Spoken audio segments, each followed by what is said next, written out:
Welcome to The Explainer. Today, we're going to talk about a problem that, let's be honest, quietly drives us all a little crazy. The endless, repetitive digital chores we have to do. We're going to look at a simple, incredibly powerful tool that can automate all of it for you.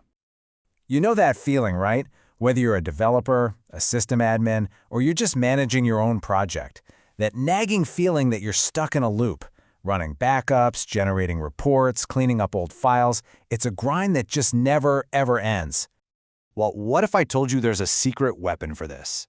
A utility that's been around for over 40 years, battle-tested, and ready to handle all of that boring stuff for you.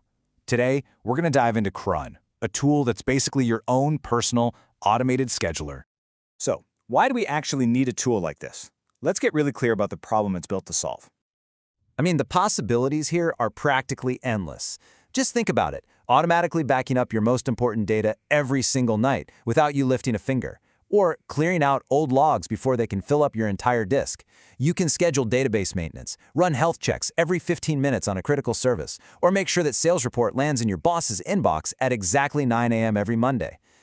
This isn't just about saving a bit of time. It's about taking human error out of the equation. It's about building systems you can actually trust to run perfectly, day in and day out. It's about consistency and just bulletproof reliability.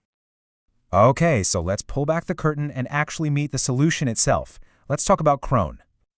So the official definition is that cron is a time-based job scheduler. You'll find it in pretty much any Unix-like system, so think Linux or Mac OS. And the name actually comes from chronos, the Greek word for time, which makes perfect sense because that's all it does. It runs things based on time. But honestly, forget the textbook definition for a second. This right here, this is the best way to think about it. Cron is like a personal assistant. You can give instructions to just one time, and it will follow them perfectly forever. It never gets tired, it never calls in sick, and it never forgets. You just set it, and you forget it. Now, to give our new assistant instructions, we have to learn its very specific language. And I'll be honest, it looks a little cryptic at first glance. But trust me, once you see the pattern, it's going to click. And it is incredibly logical. So every single cron job is defined by these 5 fields. They each represent a unit of time, and they're always followed by the actual command you want to run. And the order never changes. It's always minute, then hour, then the day of the month, and finally the day of the week.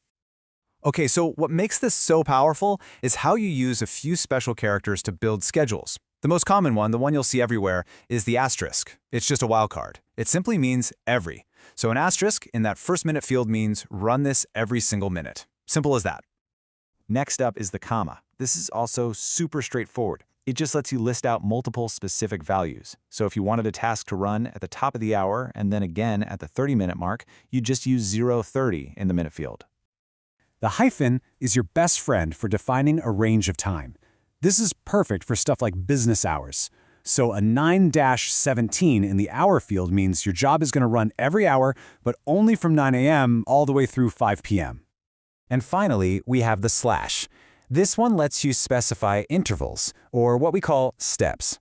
So if you put /15 in the minute field, that's shorthand for run this command every 15 minutes. It's incredibly handy. Okay, so we've got all the building blocks. Now let's see what happens when we start putting them together to create some practical, real-world schedules. This is where the magic really starts to happen. This is a great illustration of how those simple pieces create really useful schedules. Let's just walk through them. That first one, 00 star star star. What's it saying? It's saying at minute 0 of hour 0, every day, every month, every day of the week. In other words, daily, at midnight.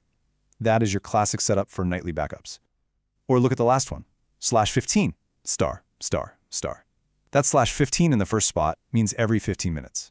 Perfect for running constant health checks on a service you really care about. You can see just how flexible this gets, right? And you can get even more precise. Check out that first example, 0:18 times 1-5. See that last field, the day of the week? It has a range, 1 through 5. That's Monday to Friday. So this task is set to run at 6 p.m., but only on weekdays. That's perfect for an end-of-day data export. Or the second one, for monthly invoicing, 001 times. It runs at midnight, but only when the day of the month is the first. See? By combining these fields, you can pinpoint almost any schedule you can possibly dream up. All right, so cron is incredibly powerful. It really is. But it's not without its quirks. And understanding the common traps that people fall into is absolutely key to using it without pulling your hair out. So, here are 5 of the big issues to watch out for. Cron always runs in the system's local time zone, which can cause major confusion if your servers are all over the world. It also runs with a bare-bones environment, so your commands might fail unless you use the full absolute path to them. Oh, and by default, it emails you every little bit of output, which can get noisy. But the last 2 are especially important.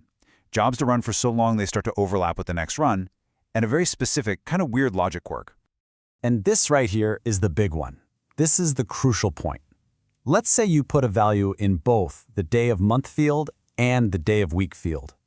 You'd naturally assume the job only runs when both of those conditions are true, right? Well, that's not how it works. Cron uses OR logic here. The job will run on that specific day of the month, and it will also run on that specific day of the week. It's a classic mistake that can make your jobs run way more often than you ever intended.